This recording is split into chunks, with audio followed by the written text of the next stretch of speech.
Falámos agora sobre o propósito da Unidade dos Cristãos com José Luís Fontes, do Fórum Ecuménico Jovem. Cumprimento. Muito boa tarde. Muito boa tarde. Obrigado, João Luís, por estar neste programa. De que forma é que ficou marcado este oitavário de oração pela Unidade dos Cristãos em vários pontos do país? Sim. De facto, este oitavário foi marcado por um conjunto grande de eventos de oração, de partilha da palavra, também de encontro com as realidades das diversas igrejas, consoante a natureza das propostas feitas em vários locais. Houve celebrações em Braga, no Porto, onde ocorreu também a celebração nacional, na região centro, em torno da região da Aveiro e da Figueira, também em Lisboa com a Vigília Ecuménica Jovem e possivelmente noutros pontos onde, entretanto, não nos chegaram notícias. Córdoba do Funchal, por exemplo, também. Exatamente.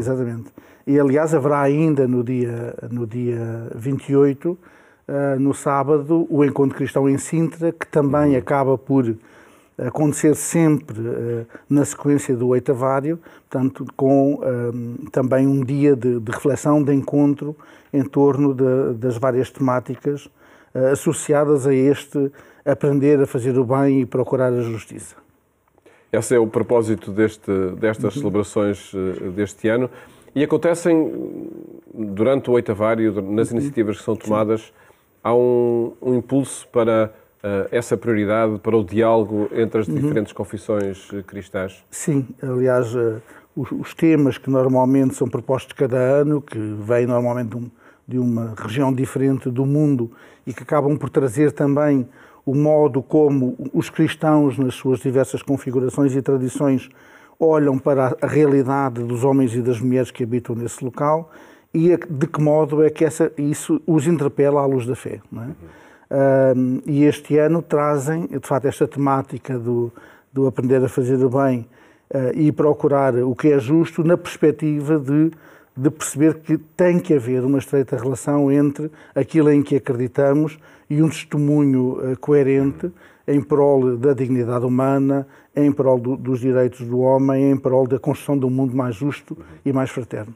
De que forma é que João Luís Fontes analisa essa disponibilidade para o diálogo, para o encontro entre diferentes confissões? É assim, a experiência que tenho tido já de alguns anos, quer no âmbito do oitavário, quer também na preparação do Fórum Ecuménico e outras iniciativas que acabaram também por decorrer ligadas ao próprio Fórum, quer atualmente também no Departamento das Relações Ecuménicas e Interreligiosas no Patriarcado de Lisboa.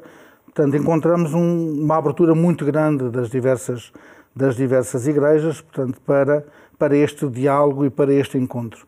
É evidente que é preciso sempre aprofundarmos mais, tentarmos que passar, muitas vezes, destes momentos do ano mais marcantes, onde toda a igreja é convidada a rezar pela unidade, para perceber como é que ao longo do ano podemos desenvolver este trabalho de outras formas.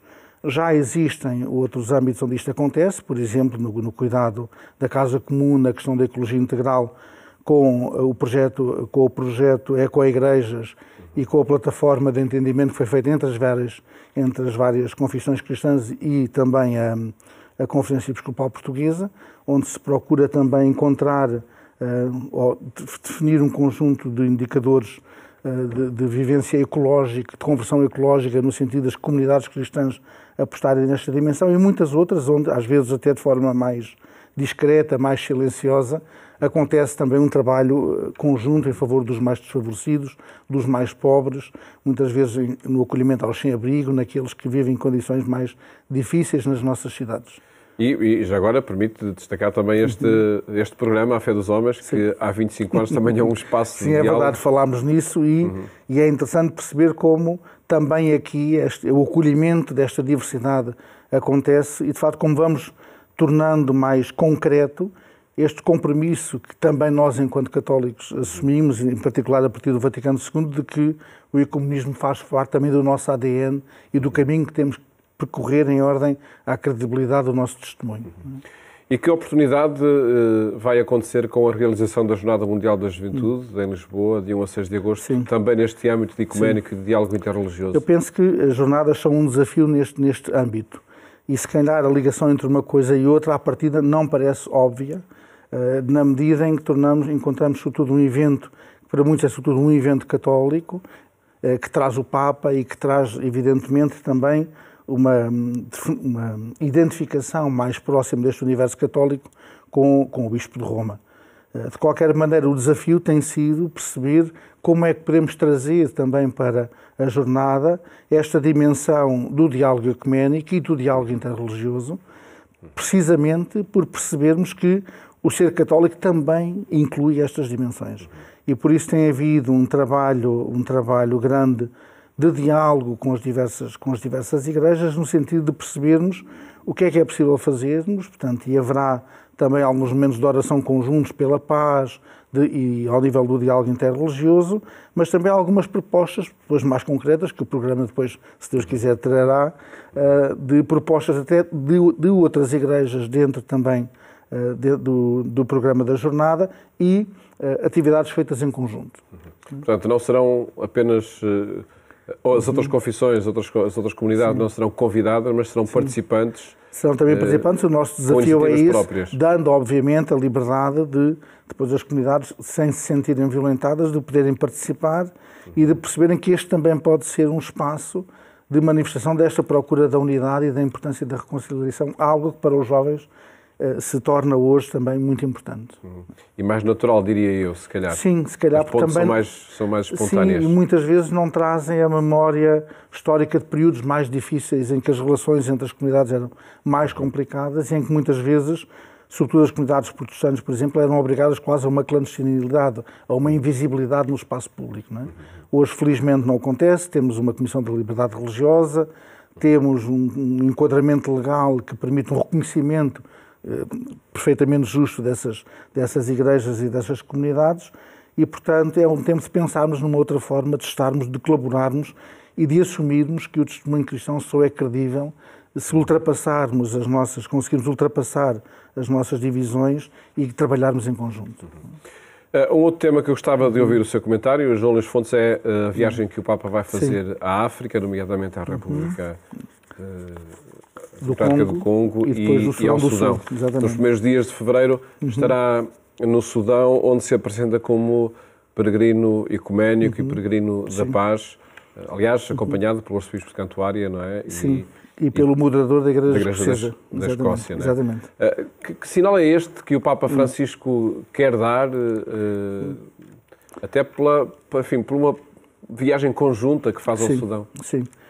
Eu acho que é um testemunho muito interessante e muito significativo, sobretudo porque liga, se quisermos, a tentativa de reconciliação interna, de ultrapassagem da guerra civil, dos conflitos étnicos, no sentido de procurar a unidade e a reconciliação, e como ele percebe que nós só podemos perceber isso se também nós o fizermos unidos e reconciliados. E, portanto, o convocar o arcebispo de Cantuária, o convocar um moderador da Igreja inglesa, é também um sinal deste desejo de reconciliação e de unidade. Aliás, não é a primeira vez que o Papa o faz em várias iniciativas. Aliás, ele começa o pontificado dele precisamente com uma deslocação ecuménica no sentido de ir ao encontro do foco do problema dos refugiados no contexto mediterrâneo, logo no início do pontificado.